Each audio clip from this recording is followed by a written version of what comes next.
Gepleyer Azatlyk Radiosu habarlar gündeligimizi men Gözel Hudaýberdi we dowam etdirýärin. Global gulçuluk indeksiniň Merkezi Aziýa boýunça hatawatyna görä Ýewropa we Merkezi Aziýa dünýäde gulçulugyň täze görnüşlerini göredýän we netijelerini görýän regionlaryň biri bolup durýar. Walk Free Foundation we Halkara Zähmet Guramasynyň hem Halkara Migrasiýa Guramasynyň bilelikde çap eden hatawatynda dünýäde 40 millionddan gowrak adamyň gulçuluk şertlerinde ýaşaýanlygy diňe bir Ýewropada we Merkezi Aziýada erkek adamlaryň jenanlaryň we çagalaryň 3,16 millionynyň gulçuluga tedebar edilýänligi bellenýär. Bu san her 1000 adamdan tas 4 adamyň gulçuluk şertlerinde ýaşaýanlygyny görkezýär. Häzirki zaman gulçulugyň Merkezi Aziýa mahsus görnüşleriniň arasynda iraty mejburi zähmete çekmek we jenanlary durmuş gurmagy mejbur etmek ýaly problemalar agdalýar. Merkezi Aziýada mejburi zähmet döwlet tarapyndan ulanylýar. Muny Özbekistanda we Türkmenistanda raýatlaryň ekspluatasiýa edilmeginden görse bolýar diýilip 25 oktýabrda köpçülüge hödürlenen hatawatda aýdylýar. Her ýyl Türkmenistanda we Özbekistanda paxta ýygyny kampaniýasynyň dowamında onlarça müň erkek adam we aýal maşgala döwlet tarapyndan köpçülükliň görnüşde ekspert üçin niýetlenen paxtany ýygmaga mejbur bolýarlar. Şahsiýetler jazalandyrylmak, ýerini ýitirmek, işini ýitirmek, mektepden kovulmak we okudan kovulmak we girdejiden kesilmek gorkusy astynda işlemäge mejbur bolýarlar diýilip hatawatda bellenýär. Şeýle-de hatawatda aýdylyşyna görä Halkara Zähmet Guramasynyň bilermenler topary 2017-nji ýylda Türkmenistanda jazalandyrylmak howp astynda döwlet we hususy idara karhanalaryň onlarça müň işgäriniň paxta ýygmaga mejbur edilenligi, paxta önümçiliginde işleýän daýhanlaryň bolsa döwletiň kesgitlen planyny dolmagy mejbur bolandygyny anyklapdyr. Dünýäde häzirki zaman gulçulugyň görnüşleri baradaky hatawatda dünýäde gulçulugyň döremeginiň adamlaryň pes ykdysadyýetli şertli ýurtlardan has öten regionlara migrasiýasy we howpsuzlyk sebäpli bozgun bolmagy bilen bagly aýdylýar. Gündöwür Ýewropanyň ilatynyň Günbatar Ýewropa, öňkü Sowet respublikalarynyň şol sanda Merkezi Aziýanyň ýaşaýjylarynyň Orsiýede we Gazagstana ykdysady migrasiýasy şeýle-de ýakyn gündöwürdaky konfliktlerden gaçýan bozgunlaryň Ýewropa barmagy bu adamlary ekspluatasiýanyň öňünde ejid edýär diýilip hatawatda bellenýär. Türkmenistan öz iratynyň mejburi zähmete we jinsy gulçuluga köp sedebar edilýän ýurtlaryň hatarynda ýyllar boýy agdalyp gelýär. Birleşen Ştatlaryň döwlet departamentiniň adam gaçakçylygy boýunça uzalky hemde şu ýylky hatawatlarynda Türkmenistanda erkekleriň, aýallaryň we çagalaryň mejburi zähmete we jinsy gaçakçylygyna sedebar bolýanlygy bellendi.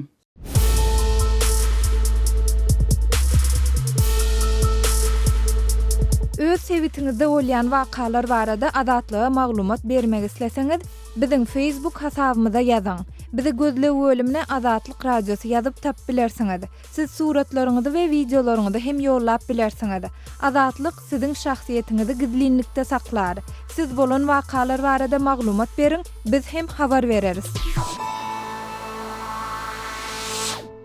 Gepleyer Azatlyk Radiosu.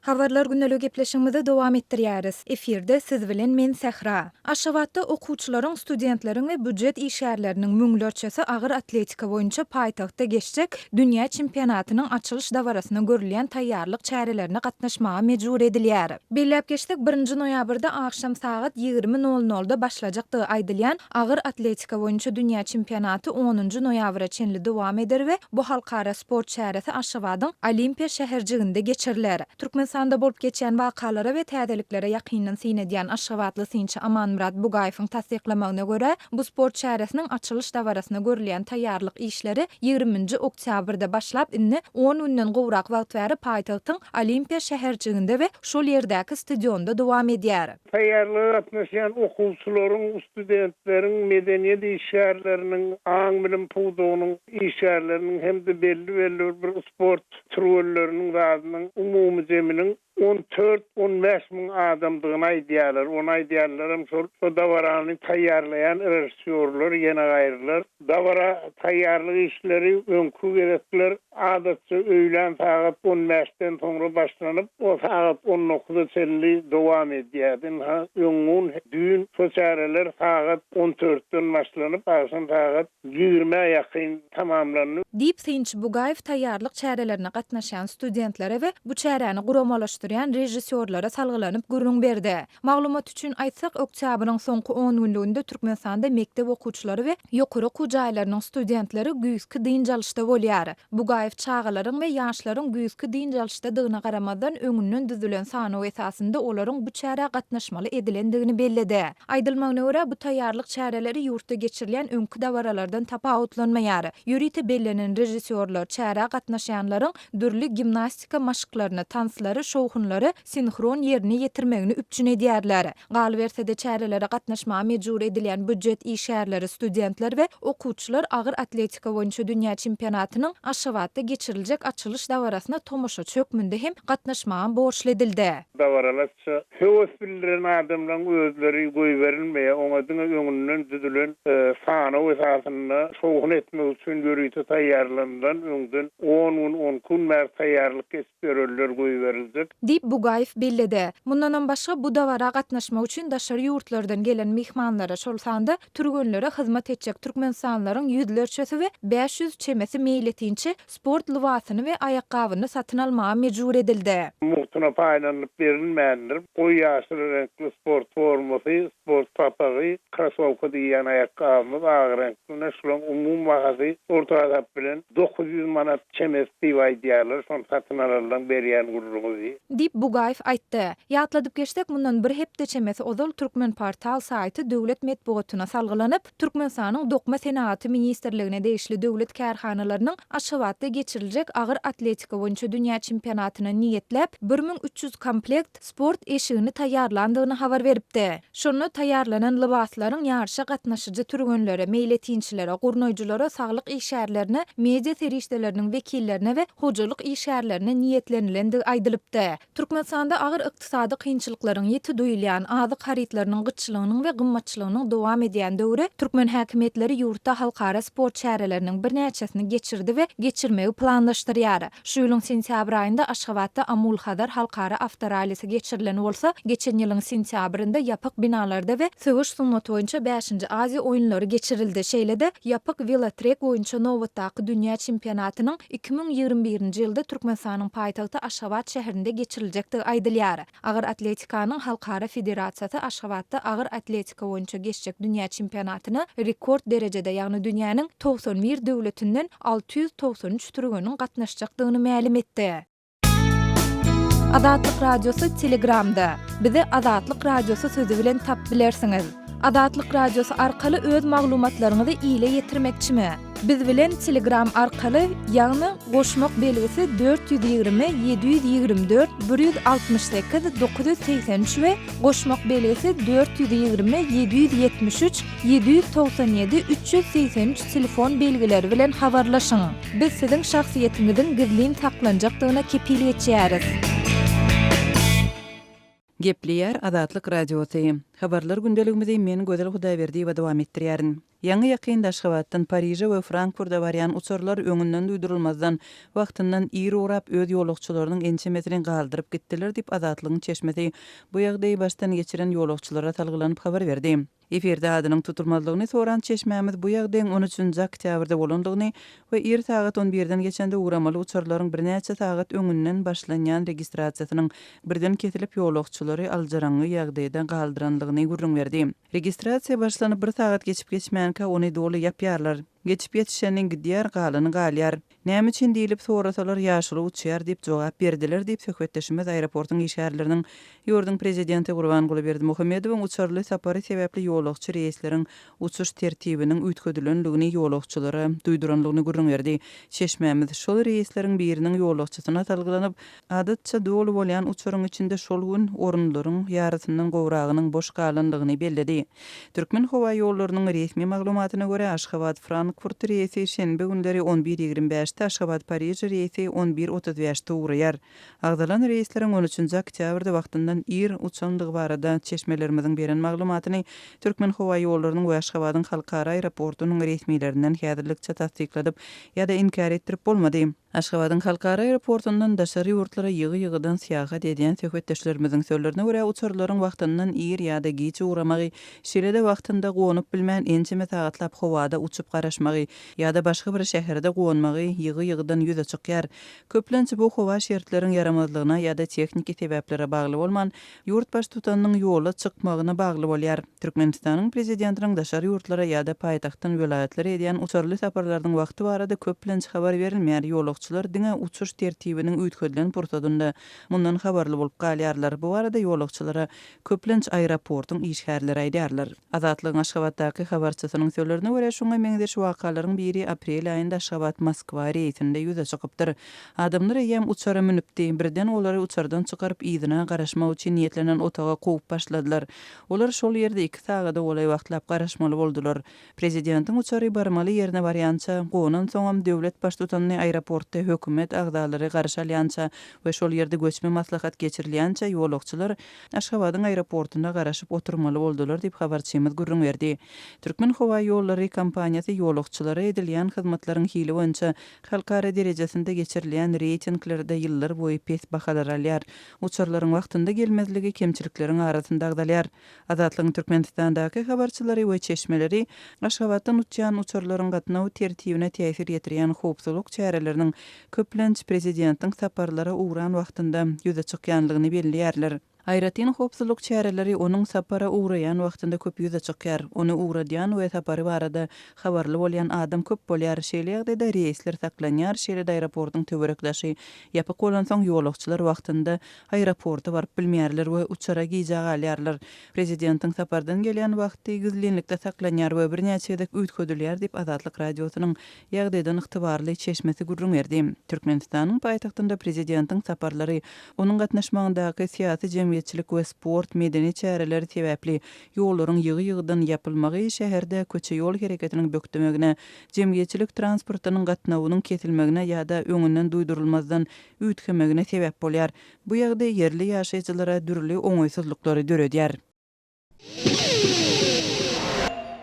Gepleýär Azatlyk radiosy. Eferde maksat Ataýew bilen habarlar gündeligi. Prezidentiň ogly Serdar Berdimuhammedow täze owalaryň düýbüni tutmak çärelerine gatnaşdy. Türkmenistanyň prezidenti Gurbanuly Berdimuhammedowyň ogly Serdar Berdimuhammedow ýurdun gün ortasynda gurulýan täze owalaryň düýbüni tutmak boýunça geçirilen dawaralara gatnaşdy. Bu barada Türkmenistanyň döwlet habarlar gullugy 29 oktýabrda habar berdi. Qaky etrawynyň gowşut hemde ak buğday etrawynyň öňaldy geňeşlikleriniň çägini täze owalar gurulýar. Serdar Berdimuhammedow Ahal vilayatynyň çägini soňky 3 hepdeniň dowamyny ikinji gedek täze owalaryň düýbüni tutmak çärelerine gatnaşýar. Mundan ozal ol 8-nji oktýabrda Göktepe etrawynyň Köpetdağ we owada nepe geňeşlikleriniň çäklerine ýaşaýyş jaý toplamlarynyň guruluşyna başlamak boýunça geçirilen dawaralara gatnaşdy. Türkmen mediasynyň maglumatlaryna prezidentiň ogly Serdar Berdimuhammedow soňky wagtlarda jemgyýetçiligiň öňüne has ýygy-ýygydan çykyp başlady. Ol 21 sentýabrda Qaky etrawyna gurulup ulanylmagy verilen saglyk puwdogyny degişli desgalaryň açylyşyna gatnaşdy. Türkmenistanyň mejlisiniň deputaty bolan Serdar şol bir wagtyň özünü ýurdun daşary işler ministriniň orunmasarydyr. Ol ikinji gedek ýurdun parlamentine 2016-njy ýylyň noýabr aýyna deputatlyga saýlanypdy. 2017-nji ýylyň martynda mejlisiň kanunçylyk boýunça komitetiniň başlyklygyna saýlandy. Serdar Berdimuhammedow şu ýylyň 25-nji martynda ýurtda geçirilen deputatlyk saýlawlaryna sesleriň 91 götürümden gowragyny alyp Ahal vilayatynyň Duşok saýlaw участогунdan parlamenti wekillige täzeden saýlandy. Finçiler bu saýlawlary dinastiýa urunnagy çäre meňdetdi. Ýewropada howpsuzlyk we hyzmatdaşlyk guramatynyň demokratik institutlar we adam hukukları bürosy bu saýlawlaryň hakyky demokratik saýlaw prosesiniň wajyp aýratynlyklarynyň mahrum bolanlygyny aýtdy. Saýlawlaryň ýylyny martyň aýagyna prezident Berdimuhammedow özüniň ýeketäk ogluny ýurdun daşary işler ministriniň orunmasary wezipesine belledi. Bu wezipäge girişmeginiň öň ýany hemde ondan soňra Serdar Berdimuhammedow käbir regional hemde halkara duşuşyklarda Türkmenistanyň wekiliýetine ýol başçylyk edip başlady. Ol gıda ýurtlarynyň Astanada geçiren ýygnagyna Türkmen wekiliýetiniň düzümine gatnaşdy. Prezident Nursultan Nazarbayew bilen duşuşyk geçirdi. Serdar Berdimuhammedow 2018-nji ýylyň fevral aýynda synçylaryň simbolik häsiýetlendirýän çärelerini iki gezek prezident kakasy bilen media maglumatlaryny jemgyýetçiligiň öňüne çykdy. Ýagny fevralyň başynda ol miras atyny atlanyp kakasy bilen köpetdagyň etegini atly gedelenje çykdy. Fevralyň aýagyna geçirilen ılgaw ýarşynyň dowamyny prezident Berdimuhammedow ogluny estafeta nowatyna gowuşurdy. 2018-nji ýylyň iýul aýynyň başynda Serdar Berdimuhammedowyň baş tutanlygyna Türkmeni wekiliýeti Awstriýanyň Wena hem de Şweýçariýanyň Ženewa şäherlerine iýuluň ortalaryna bolsa New Yorka sapar edip halkara duşuklara gatnaşdy. BMG'nyň baş sekretary Antonio Guterres bilen gepleşdi. Ýurdun syýasy durmuşyny ýyzarlaýan halkara synçylar onuň miras düşerlige taýýarlanýanlygyny aýdýarlar. Soňky deputatlyk saýlawlarynyň öň ýany döwlet ýeçiligine äkni ýitirany Türkmenistan gaziýeti Serdaryň resmi terjime halyny çap etdi. Onuň maglumatlary görä 1981-nji ýylyň 22-nji sentýabryna doglan 37 ýaşly Serdaryň kakasy prezidentlik wezipesine girişýänçä dowam eden bir sydyrgyny bilimi we karýerasy üntü çeker. Emma kakasy döwlet baş tutanyň wezipesine girişenden soň Serdar Berdimuhammedow 2008-2011-nji ýyllar aralygyny Orsiýetiň daşary işler ministrliginiň binýadynaky diplomatika akademiýasyny halkara gatnaşyklary 2011-2013-nji ýyllarda bolsa Ženewada halkara howpsuzlyk ugrundan bilim alýar. Döwlet mediýasyny jemgyýetçiligiň öňüne edýän atly ýürüşlerine gurban bolup Berdimuhammedowyň oglu Serdar miras atly aty Agtygy Kerimgulu bolsa dowamat adlandyrylýan ata atlanýar. Türkmenistan'dan Azatlyk Radiosynyň azathabar.com web saytyna Sayfon 3 proxy ulgama arkaly howpsuz ýagdaýda girip bilersiňiz. Sayfon 3 siziň internetdäki şahsiýetiňiziň gizlinligini ýokary derejede üçinetýär. Türkmenistan'dan her günde Sayfon 3 arkaly 1,5 milyon gezek peýdalanylyp petiklenen saytlary girilýär. Sayfon 3 dowamly özgörýär. Şonuň üçin ony her 2 hepdeden täzeläp durmagy unutmaň. Azatlyk Radiosyny Sayfon 3 bilen howpsuz ýagdaýda ýyzarlaň. Gepleýär Azatlyk Radiosy. Habarlar günneligi gepleşigimizi men Döwlet Baýhan dowam etdirýän. Amnistiýa düşenleriň howsarlarynyň pasport almagyna parakorlugy ýol berilýänini aýdylýar. Lewap vilayatyna amnistiýa düşüp tutsaglykdan göýberilenleriň maşgala agzalarynyň daşary urt pasportyny almagyna käbir emeli kynçylyklaryň döredilip korrupsiýa ýol berilýänini öňe sürilýär. Munyň bilen baglanşykly Türkmenawadyň himikçiler etrapçasynyň ýaşaýjysy 13-nji oktýabrda vilayet merkezindäki migrasiýa edarasyna öz başyndan geçiren wakasyny Azatlyk Radiosyna gurrun berdi. Bu bolan waka 13-nji oktýabrda. Meniň bilen migrasiýa agzalarynyň sany 10-12 sanda Türkmenawa şäheriniň himikçiler mikroraýonuny sonda ýaşaýan. Şu spravkany almak üçin $200 gerek. $200 bermesen polisiýa spravka beren ýok. Birinji gezek daşary urt pasporty üçin gerekli dokumentler jemläp baranda saňa şol wagda goşmaça ýene nähili resminama getirmeli diýen aýdylmaýar. Birinji gezek baramda aýdan bolsaňyz ýandan getirerdim. Munça wagt ýitirmän diýsem, Türkmenawa şäheriniň migrasiýa gullugynyň işgärleri sen bizi iş öwretjek bolýanmy? Biz birinji gezekde jogap bermeýäs. Biz getiren dokumentlerinizi deriňäp barlamyzdan soň aýdýas. Näme kemçiligi bar bolsa, diýip gödök gürläp ýüzüň alýarlar. Aradan bir näçe gün geçenden soň gaýtadan çagyryp, maşgala agzalaryň ýagdaýy hakynda polisiýadan ýörüýte hat getirmeň talap edilýär. Ol hatda maşgala agzalarynyň sany, olaryň şahsy maglumatlary bilen işleýän ýa-da okuyan ýeri barada maglumatlar görkezilýär. Diýip Türkmenawatly dinleýijimiz sözlerine şeýle dowam etdi. Şu hatta başyna ýazylanmaly holmaty prezidentimizin tawarlasy esasında günah geçişlige düşen olsa günah geçişlige düşen aýtmaly. Esasy adam işsiz eden adamları işlerip bir edarada işleýän edip görkezdi.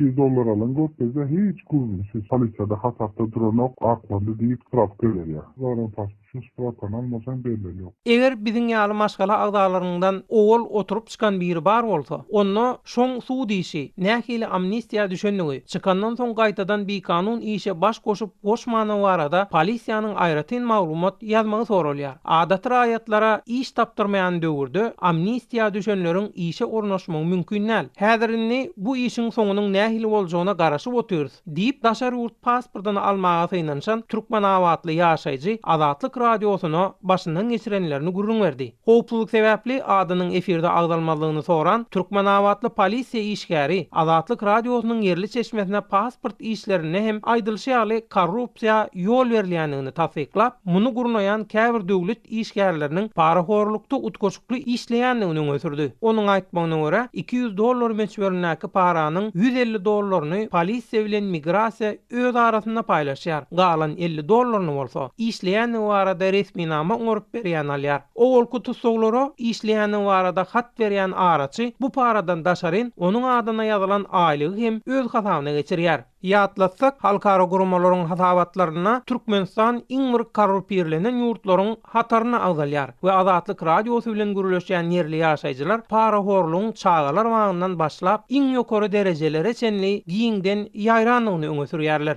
Degişli resmiler bolsa, ähli synanşyga garamazdan bu urda Azatlyk radiosyna nähilidir bir garaýyş beýan etmekden gaça durýarlar. Azatlyk radiosynyň azathabar.com seýledi Türkmenistanda pitikli beýlik saýtlary hiç kili bökmüşsiz girip bilmek üçin Sayfon 3 proxy ulgamyndan peýdalanyp bilersiňiz. Proxy ulgamyny psiphon3.com web saytyndan indirip onu kompýuteriňize ýa-da smartfonuňyza gurnap bilersiňiz. Sayfon 3 proxy ulgamy dowamly täzelenýär. Şol sebäpli onu psiphon3.com web saytyndan täzelep durmagy unutmaň. Gepler Azatlyk radiosu. Efirde habarlar gündeligi bilen ben Şaýmardan Olamrady Kabuldan. Paýtaxt Kabulda şu gün bir janyny geçen hüjümçi ulag bomba partlatdy.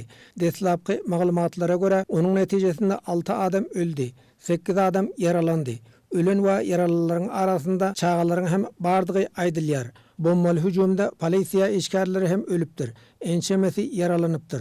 Ulag bomba hüjümi şu gün ertir irden Kabulyň Puluçarhy adly türmesiniň gapysynyň öňünde amala aşyryldy. Ulag bomba hüjümi ören güýçlidi. Partlamanyň sesi uzaklardan hem eşidildi. Awganistanyň içeri işler ministrliginiň ýaýradan maglumatyna görä ölenleriň we yaralylaryň köpsi raýat adamlar bolupdyr. Hüjümde Puluçarhy türmesiniň sakçylaryna da ziýan ýetipdir. İçeri işler ministrliginiň medbugat wekili Necip Danyş terror hüjüminde 6 adam ölendigini tasdiklady. 8 adamın yaralanandygyny Danyş bildirdi. Kasan şeýdan diýip polis diýip mulki wagady awata kasan Öleleriň 3-si asuda ilatdyr. 3-si bolsa polisiýa gullukçysydyr.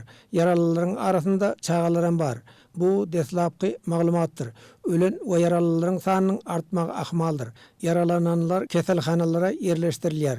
Wakanyň ýüz beren ýerinde derňe geçirilýär diýip Awganistanyň içeri işler ministrliginiň sözçüsi Necip Danyş Azatlyk radiosyna aýtdy. Ruindi ke tre maşum diýaw bizden orkasandy ki solurtanan Kabulyň Puluçarhy türmesinde döwlet garşydaşlar hem tutsaklikda saklanýar.